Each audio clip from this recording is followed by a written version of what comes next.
setelah kita lihat berita acara pemeriksaannya, kemudian berkas-berkas yang sudah kita pelajari, dokumen saksi, dan bukti-bukti. Jadi kita dapat posisi bahwasanya Bang Faris RM ini adalah hanya sebagai pengguna atau pecandu narkotika, ya.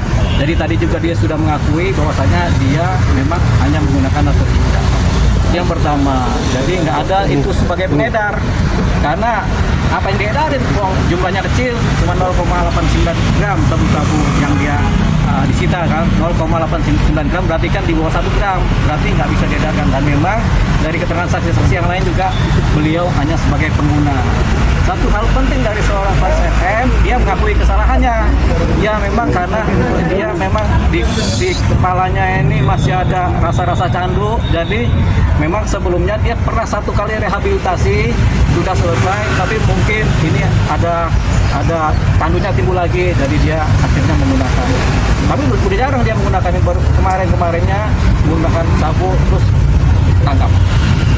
Gitu. Ini kan dakwaannya seumur hidup gitu, maksimal. Nah, mungkin itu seperti apa lagi? Kalau dakwaan seumur hidup itu dakwaan sebagai pengedar, yaitu barang siapa mengedarkan, menjual, mendistribusikan akan dihukum serendah-rendahnya 5 tahun, setinggi-tingginya seumur hidup, begitu. Tapi karena dia bukan pengedar, pasalnya tidak lepas. Jadi kita akan sampaikan, dan hakim juga sudah mengerti karena hanya sebagai pengguna. Jadi pasal dakwaan sebagai pengedar dia lepas, jadi tidak sebagai pengedar. Jadi tidak ada ancaman hukuman seumur hidup buat seorang Faris RM, begitu, karena dia hanya sebagai pengguna. Bang tadi sempat minta direhabilitasi Bang, Faris RM, apa Bang? Betul, ini kan dia baru 1 kali direhabilitasi. Kadang-kadang kita 1 kali rehab itu belum tentu selesai. Kita udah keluar tapi masih ada candunya dikit, gitu. Jadi akhirnya menggunakan lagi. Makanya biasanya rehab itu bisa 2-3 kali.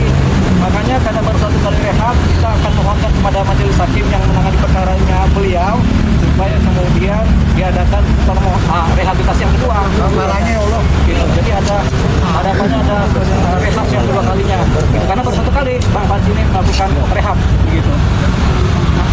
Itu ya, mengenai rehabilitasi ya. Jadi baru 1 kali. Jadi ini kita mohonkan dalam putusan majelis supaya ada rehabilitasi yang kedua. Gitu.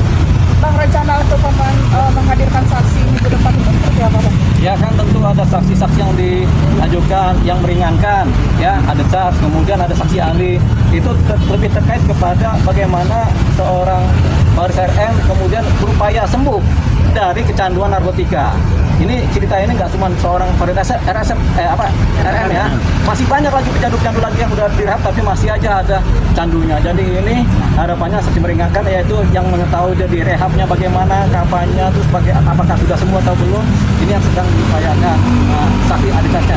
Apakah mungkin dari keluarga juga Bang? Tentunya dari keluarga ada nanti. Harapannya dari keluarga ada untuk memberikan keterangan mengenai proses rehabilitasi yang sudah dilakukan oleh seorang Faris RM. Bagaimana selesai rehabnya dan apakah masih ada candu-candunya, gitu ya. Jadi kayak kita jatuh cinta, kita udah putus cinta, udah lepas, tapi kadang-kadang masih rasa-rasa kedepannya masih ada. Begitu. Mirip-mirip begitulah, ya. Faris RM udah berkedepannya. Ya. Faris RM udah mengakui dan ini yang minta maaf ya. Iya. Depannya ada yang dirubah nggak Bang untuk dapat rehabilitasi ya? Jadi Faris RM tadi sudah mengakui kesalahannya dan sudah minta maaf kepada majelis, sudah minta maaf kepada masyarakat luas, juga minta maaf kepada pengacaranya, juga minta maaf kepada keluarganya. Jadi beliau minta maaf karena memang dia sudah melakukan kesalahan. Jadi dia memang ada candu dikit yang masih terbawa di kepalanya sehingga beliau kemudian akhirnya menggunakan lagi. Tapi ini kata dia untuk refleksi ya, tapi kalau bagi kami itu memang masih candunya masih ada. Jadi sudah rehat tapi masih ada sedikit-sedikit